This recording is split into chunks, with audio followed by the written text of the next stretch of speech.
Halo sahabat pena kehidupan. Aku Sinta. Terima kasih sudah mau mendengarkan kisahku. Ini cerita tentang harapan, luka, dan perjuangan untuk bangkit.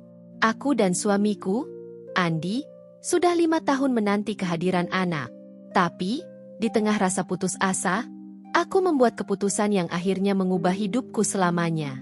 Ini bukan kisah mudah, tapi aku ingin kalian tahu bahwa dalam setiap luka, selalu ada kekuatan untuk bangkit. Yuk, dengarkan ceritaku. Semoga bisa jadi pelajaran untuk kita semua.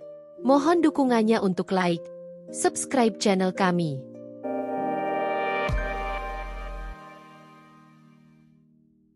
Aku tak pernah membayangkan perjalanan hidupku akan serumit ini. 5 tahun lamanya aku dan suamiku, Andi, berusaha memiliki anak, tapi sampai hari ini tak ada tanda-tanda kehidupan di rahimku. Setiap kali menstruasi datang, rasanya seperti dihantam batu besar, menghancurkan harapan dan mengingatkan bahwa aku belum bisa menjadi seorang ibu. Aku mencintai Andi sepenuh hati, dan dia selalu bersamaku dalam setiap jatuh bangun ini. Tapi semakin lama, rasa bersalah itu terus menghantuiku. Apakah aku sudah mengecewakan Andi? Apakah aku adalah masalahnya? Kami sudah mencoba banyak cara, dari program kehamilan di rumah sakit, terapi kesuburan, hingga mengikuti pola makan sehat. Dokter bilang kondisi kami baik-baik saja. Tapi aku tahu, ada batas untuk harapan yang tak kunjung terpenuhi. Orang-orang di sekitar kami, mulai dari keluarga hingga teman-teman, terus menanyakan kapan kami akan punya anak. Setiap pertanyaan itu rasanya seperti tusukan kecil di hatiku. Kapan mau punya momongan? Sin, jangan nunda terlalu lama, tanya ibu mertuaku sambil tersenyum. Aku hanya bisa tersenyum tipis, menahan perasaan yang bergemuruh di dada. Malam-malamku selalu dihantui rasa cemas. Andi sering memelukku, mencoba menenangkanku. Sabar ya, sayang. Mungkin waktunya belum datang, katanya dengan lembut. Tapi kata-kata itu kadang tak cukup. Semakin lama, semakin sulit bagiku untuk menerima kenyataan bahwa kami masih sendiri. Suatu hari, Wati, tetanggaku, datang berkunjung. Ia tahu betapa aku tertekan karena belum hamil. Dan dengan nada penuh rahasia, ia menyarankan sesuatu yang tak pernah terpikirkan sebelumnya. Sin, aku tahu seseorang yang bisa bantu kamu. Pak Darto namanya. Banyak pasangan susah punya anak akhirnya berhasil setelah konsultasi sama dia, ucap Wati penuh keyakinan. Aku ragu mendengar saran itu. Paranormal. What? Aku nggak percaya hal begituan. Wati tersenyum tipis. Yang nggak percaya nggak apa-apa. Tapi siapa tahu bisa bantu. Banyak kok yang berhasil, desaknya. Aku terdiam. Di satu sisi, aku merasa aneh dan ragu. Tapi di sisi lain, rasa putus asa mulai mengambil alih pikiranku. Kalau benar ada cara untuk bisa hamil, apa salahnya mencoba? Malam itu, aku menyebutkan soal ini kepada Andi. Seperti dugaanku, ia menolak keras. Kita nggak perlu cari jalan aneh-aneh. Sinta, kalau memang waktunya nanti, kita pasti dapat. Tapi hatiku sudah terlanjur gelisah. Aku ingin menjadi seorang ibu, apapun caranya. Pada akhirnya, tanpa sepengetahuan Andi, aku memutuskan untuk menemui Pak Darto bersama Wati. Malam itu terasa begitu sunyi ketika aku tiba di rumah Pak Darto. Rumah tua di ujung kampung itu diselimuti kegelapan, hanya diterangi sedikit cahaya dari jendela kecil. Hati kecilku sebenarnya sudah berteriak untuk tidak melanjutkan ini, tapi rasa putus asa mengalahkan semuanya. Aku mengetuk pintu dengan tangan gemetar. Pak Darto muncul dengan senyum ramah, mempersilakanku masuk ruangan sempit yang hanya diterangi beberapa lilin dan dipenuhi asap dupa. Bau kemenyan menyengat hidungku, membuat dadaku terasa berat. Pak Darto menyuruhku duduk di lantai dengan posisi bersila di tengah ruangan. Di sekelilingku, terdapat sesajen dan bunga-bunga kering yang bertebaran di atas kain putih. Ia mulai menaburkan air kembang ke arahku sambil mengucapkan mantra-mantra yang terdengar asing di telingaku. Suaranya rendah dan bergetar, seakan datang dari tempat yang jauh. Aku mencoba fokus, tapi ada perasaan ganjil yang terus menyelimuti pikiranku. Aku merasa ada sesuatu yang salah. Namun entah kenapa tubuhku tak mampu bergerak untuk meninggalkan tempat itu. Tenang saja, Neng, ikuti alurnya. Energi positif sedang mendekat, kata Pak Darto dengan nada meyakinkan.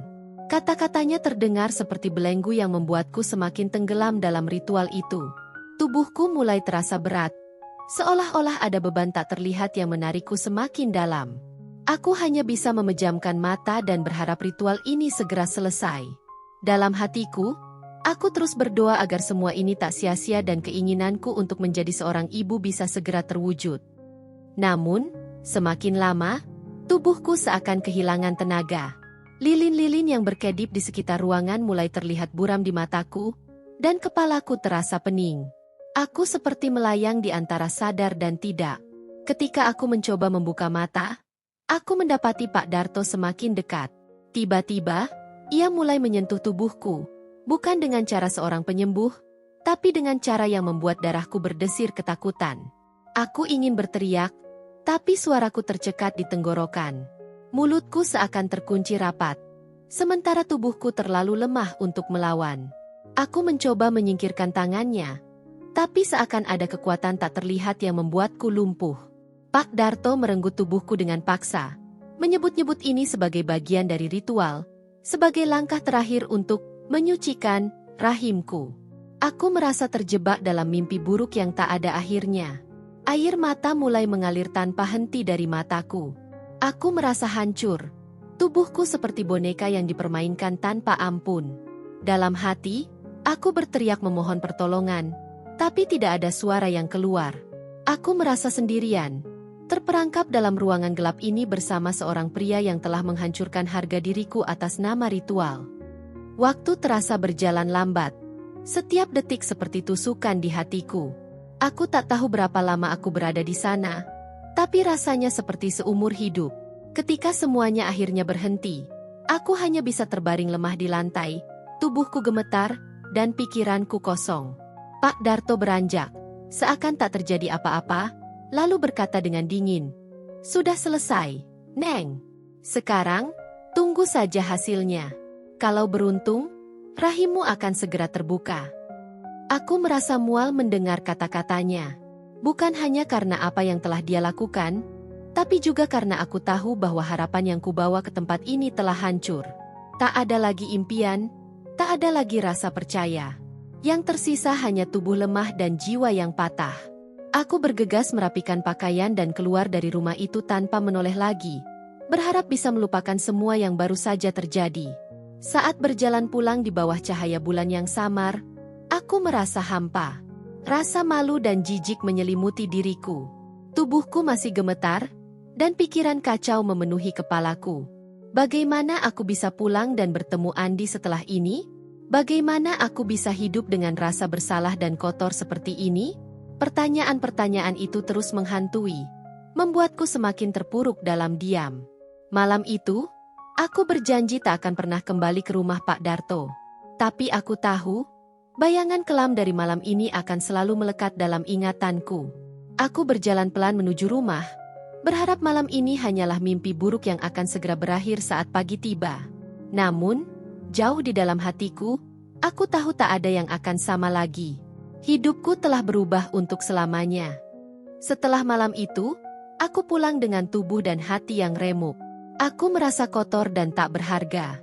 Setiap kali Andi menatapku dengan cinta, rasa bersalah itu makin menghantuiku. Aku tahu aku harus bercerita.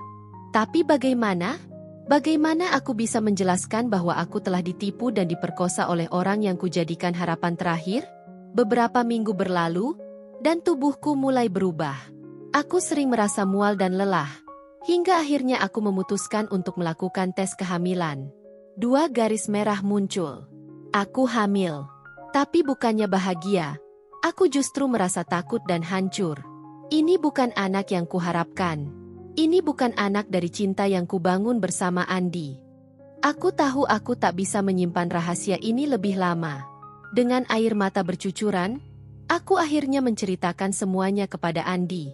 Saat kata-kata itu keluar dari mulutku, aku melihat wajahnya berubah. Matanya penuh amarah dan luka. Aku menunggu dia pergi, meninggalkanku. Tapi alih-alih marah, Andi justru memelukku erat. Kamu nggak salah, Sinta. Kamu korban. Kita akan lewati ini sama-sama, katanya dengan suara yang bergetar. Kata-kata itu membuatku menangis semakin keras. Aku tak menyangka dia masih mau bertahan bersamaku. Kami memutuskan untuk melaporkan Pak Darto ke polisi. Itu bukan langkah mudah. Tapi aku tahu aku harus melawan ketakutanku.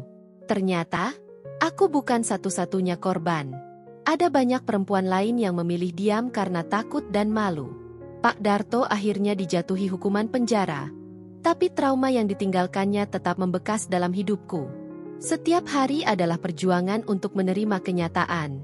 Pada awalnya, sulit bagiku untuk mencintai bayi yang tumbuh di dalam rahimku. Tapi Andi selalu di sisiku, mengingatkanku bahwa anak ini tak bersalah.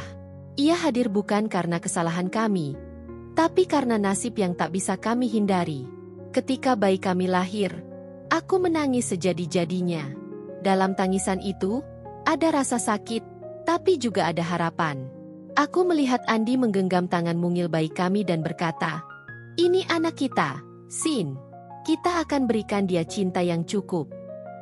Kini, hidupku memang jauh dari sempurna. Tapi aku belajar menerima bahwa tidak semua perjalanan berjalan sesuai rencana. Cinta dan keteguhan telah membantu kami bertahan dan bangkit dari luka terdalam. Anak ini adalah simbol harapan baru. Bukti bahwa meski hidup tak selalu adil, kami bisa menemukan kekuatan di tengah kegelapan. Aku, Andi, dan anak kami akan melangkah bersama. Kami akan menciptakan masa depan yang penuh cinta, meski masa lalu kami penuh luka. Terima kasih sudah meluangkan waktu untuk mendengarkan kisahku. Ini bukan perjalanan yang mudah, tapi aku berharap cerita ini bisa menjadi pengingat bagi kita semua, bahwa dalam hidup, kita harus selalu waspada dan berani melawan rasa takut, apapun bentuknya. Jangan pernah biarkan rasa putus asa membuat kita kehilangan kendali atas diri sendiri. Ingatlah, kita tidak sendirian. Di tengah badai sekalipun, selalu ada harapan dan kekuatan untuk bangkit. Cinta dan keberanian bisa tumbuh bahkan dari luka yang paling dalam. Apapun yang terjadi, jangan ragu untuk mencari bantuan dan percaya bahwa kita pantas menjalani hidup yang lebih baik. Sampai di sini dulu kisahku. Terima kasih telah mendengarkan dengan hati. Semoga kita bisa bertemu lagi di cerita berikutnya. Jaga diri kalian dan sampai jumpa.